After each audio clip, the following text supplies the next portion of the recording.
گودال‌های دیگه‌ای که اصلا قابل استفاده نیست و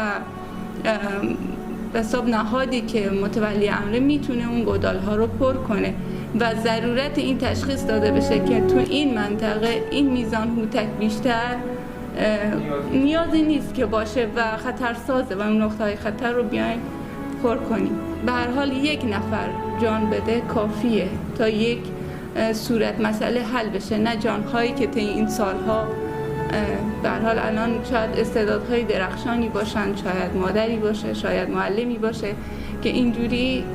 از چشمه آب، چشمه حیاتی که برای بقای چشمه مرگ بشه، بچه‌هایی که پیاده مسیرهای طولانی رو میرن مطمئناً تنی به آب میزنن.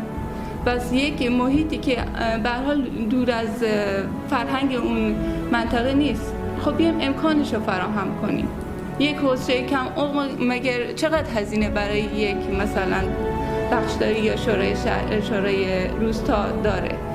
بیایم از پتانسیل‌های اونجا استفاده کنیم و نمیتونیم که همونطور که من دیشب داشتم با یک مهندس صحبت میکردم، واقعا برای اکوسیستم اون منطقه شما نمیتونید بیای هوتک رو حذف کنید، چون به هر حال از لحاظ شرب، کشاورزی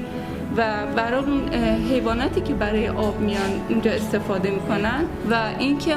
من یه معلمم تابلو شنا ممنوع وقتی نشونه بچه پیش دبستانی بدم میفهمه، پس یک جایی آموزش میلنگیده.